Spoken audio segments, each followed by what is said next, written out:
नमस्कार दोस्तों, कैसे हैं आप। तो स्वागत है आपका एक बार फिर भगवत गीता सीरीज़ में, जिसमें हम 15 चैप्टर कर रहे हैं। और आज हम करेंगे 15 चैप्टर का 6 श्लोक जो है वो ये कहता है, न तद्भास्यते सूर्यो न शशांको न पावकः यद्गत्वा न निवर्तन्ते तद्धामं परमं मम। तो ये आज हमें करना है।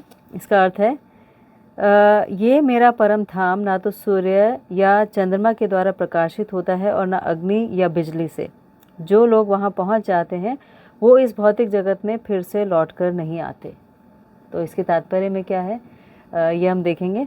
ये जो भगवत गीता हम पढ़ रहे हैं दोस्तों, ये Bhagavad Gita as it is है, भगवत गीता यथारूप श्रील प्रभुपाद ने इसे लिखा है। और इसके जो पर्पट्स हैं बहुत ईजी हैं, आप आराम से समझ सकते हैं। इसीलिए अगर आप भगवत गीता पढ़ते हैं तो इसे पढ़ के देखिएगा, आपको इसके तात्पर्य सेल्फ एक्सप्लेनेटरी लगेंगे और आपको किसी को सुनने की भी ज़रूरत नहीं है, मुझे भी नहीं। आप उसी से आप अच्छी तरह से समझ सकते हैं। तो अभी तक हमने ये पढ़ा था, अगर हम रिकैप करें तो जो 15 चैप्टर शुरू हुआ था वो ये था कि एक बरगद का पेड़ है जो इतना कॉम्प्लिकेटेड है, इतना फैला हुआ है कि समझ में नहीं आता उसकी कौन सी जड़ें नीचे से ऊपर जा रही हैं, कौन सी टहनियों से नीचे आ रही हैं। क्योंकि बरगद के पेड़ की जड़ें टहनियों से भी नीचे आती हैं। उसमें बहुत सारे जीव जंतु रहते हैं, देवता रहते हैं, गंधर्व रहते हैं, सब रहते हैं। और उसी पेड़ पर हम भी रहते हैं। उसी पे बाकी जो 84 लाख स्पीसीज़ हैं, 84 लाख योनियाँ हैं, उनके जीव जंतु भी रहते हैं। और उसे पोषित करने के लिए हमारे जो सतोगुण, रजोगुण, तमोगुण तीनों गुण होते हैं और उसके हिसाब से हमारी डिज़ायर्स होती हैं। वो सारी डिज़ायर्स और वो सारे गुण उसको पोषित करते हैं, उस पेड़ को।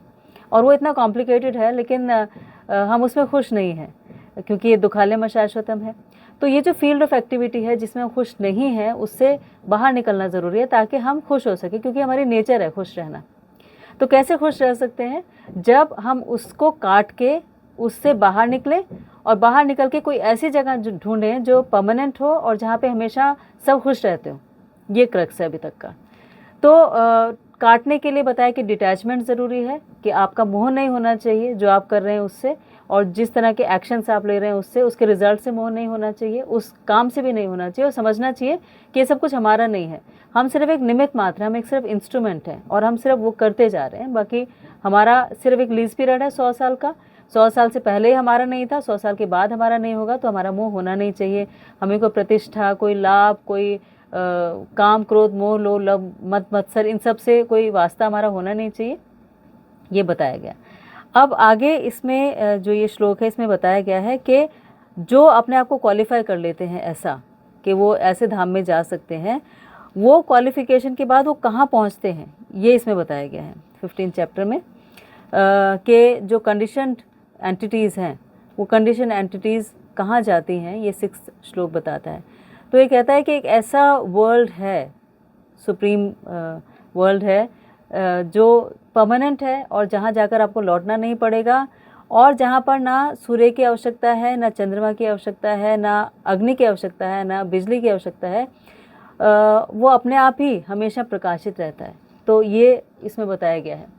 तो जो स्पिरिचुअल वर्ल्ड है जिसकी हम बात कर रहे हैं, उसको भगवत गीता में बताया गया है कि वो कृष्ण लोक है, गोलोक, वृंदावन है।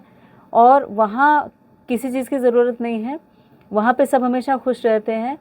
और हमें सुनने में ऐसा लग सकता है कि ये सिर्फ एक भ्रम है, या हमें अच्छा काम करने की प्रेरणा देने के लिए है, या किसने देखा है, कौन गया है वहाँ पर जो ये कह सकता है कि ऐसा कोई वर्ल्ड एग्जिस्ट करता है।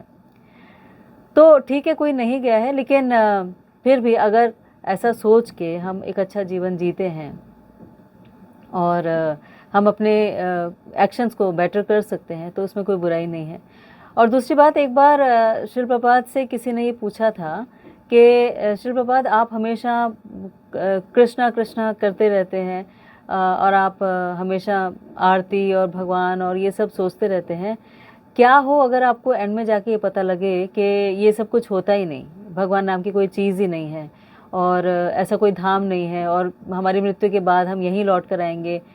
तो ये सब अगर हुआ, आपके सारे नोशंस अगर गलत साबित हुए आपके मरने के टाइम, तो आप क्या करेंगे? तो श्रील प्रभुपाद ने उत्तर दिया कि अगर ऐसा हुआ कि मृत्यु के समय मुझे ऐसा पता लगा कि ये सब कुछ गलत था, कोई कृष्ण नहीं है, कोई धाम नहीं है, कोई गोलोक नहीं है, कुछ भी नहीं है, तो क्या? तो उन्होंने कहा कि तब मैं ये सोच के खुश रहूँगा कि मैंने जो जीवन जिया बहुत अच्छा जीवन जिया, और वो जो जीवन था उसमें मैं हमेशा मैंने भगवान का प्रसाद लिया, मैं नृत्य किया, मैंने कीर्तन किया, मैंने एक अच्छा जीवन बताया, स्ट्रेस फ्री जीवन बिताया अपने काम करते करते। लेकिन अगर आपको एंड में जाके ये पता लगे कि हाँ कृष्ण थे, कोई धाम था, कुछ था, कोई स्पिरिचुअल वर्ल्ड होता है, जो भगवत गीता में नहीं बल्कि कुरान शरीफ में भी बताया गया है, बाइबल में भी कहा गया है, गुरु ग्रंथ साहब में भी उसका जिक्र आता है। अगर आपको ये पता लगता है कि ऐसा था तो फिर आप क्या करेंगे?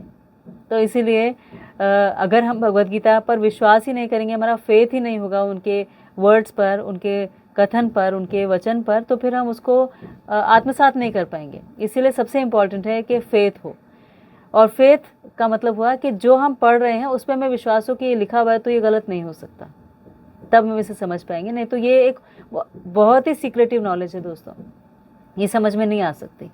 तो अगर समझना है तो फेथ के साथ समझिए। It's like going to a doctor, और वो जो डॉक्टर हैं उनके पास आप गए अपनी बीमारी का इलाज पूछने के लिए, लेकिन वहाँ पर जाकर आपको डॉक्टर पे फेथ नहीं है, तो वो कितनी भी अच्छी दवाई आपको दे दें, आपको दवाई लगेगी नहीं।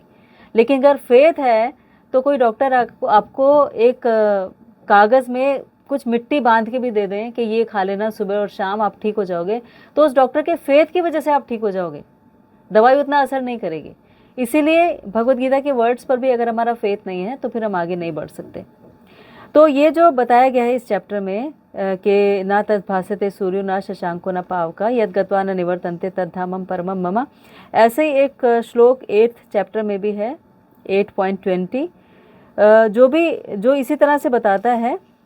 ये कहता है परम तस्मात् भावान्य अव्यक्त अव्यक्तात् सनातनः यह सह सर्वेषु भूतेषु नस्यस्तु न विनश्यति, कि इसके अतिरिक्त एक अन्य अव्यक्त प्रकृति है जो शाश्वत है और जो इस व्यक्त तथा अव्यक्त पदार्थ से परे है। ये परा श्रेष्ठ और कभी ना नाश होने वाली है। जब इस संसार का सब कुछ लय हो जाता है तो भी उसका नाश नहीं होता।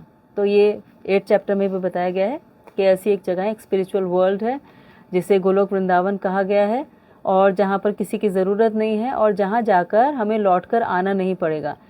तो जैसे हमें हर काम को करने के लिए एक मोटिवेशन होता है, तो भगवान ये मोटिवेशन दे रहे हैं कि आप क्यों एंटेंगल्ड लाइफ से बाहर निकले, क्यों आप कॉम्प्लिकेटेड तरीके से जो जी रहे हैं उससे बाहर निकले, क्यों आपको उस डिटैचमेंट की तरफ बढ़ना है, क्योंकि आपको ऐसे धाम में जाना है। तो 2 मोटिवेशन यहाँ पर है। एक तो एक ऐसा धाम जहाँ पर किसी चीज़ की ज़रूरत नहीं है, जहाँ कोई दुख नहीं है, जो वैकुंठ है। वैकुंठ मतलब कुंठाओं से रहित, कुंठा मतलब दर्द दुख से रहित, एक ऐसी जगह है। और दूसरी बात, वहाँ जाकर आपको लौटना नहीं पड़ेगा, वो परमानेंट है। यहाँ आपको लौटना पड़ता है बार बार, आप कभी किसी शरीर में होते हैं, कभी किसी शरीर में होते हैं अपने अपने डिज़ायर्स की वजह से, लेकिन वहाँ जाकर आपको लौटना नहीं पड़ेगा। और उसी का जो तेज है वो ब्रह्म ज्योति कहलाता है ना। तो ब्रह्म ज्योति के बारे में यहाँ बताया गया है, महातत्व के बारे में, इस मटेरियल वर्ल्ड के बारे में बताया गया है, वैकुंठ लोकास के बारे में बताया गया है, और ये बताया गया है कि ये जो डार्क मटेरियल वर्ल्ड है, यानी जो पृथ्वी है, ये जो पृथ्वी है ये हमेशा डार्क ही रहेगी।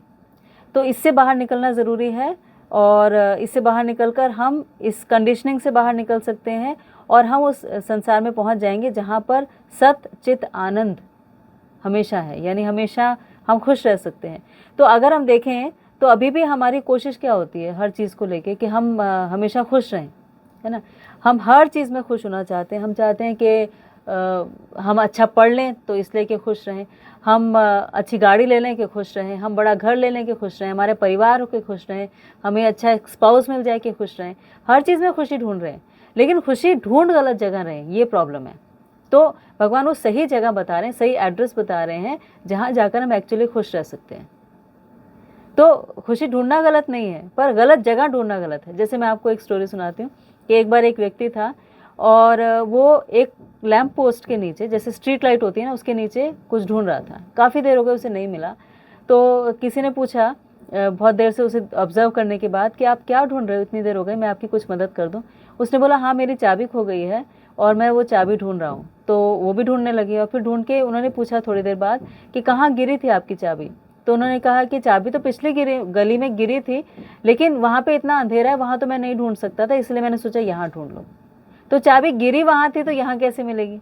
ऐसे खुशी हमारी खोई वहाँ थी जहाँ से हम आए हैं, तो फिर यहाँ कैसे मिलेगी? तो खुश रहना, खुशी ढूंढना, हर चीज़ में अच्छा फील करना, फील गुड फैक्टर होना गलत नहीं है, लेकिन कहाँ ढूंढ रहे हैं ये हमें समझना पड़ेगा।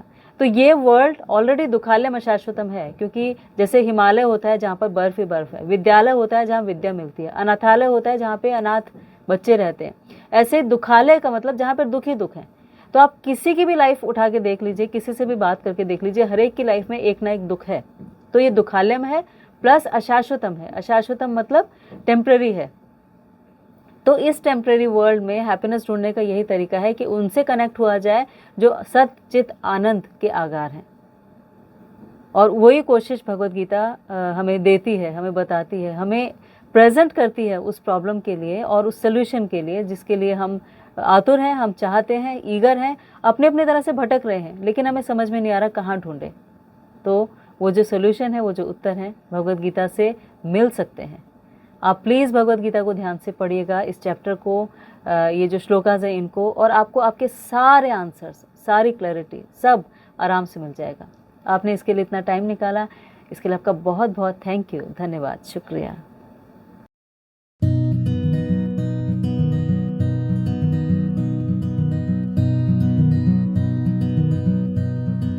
thank you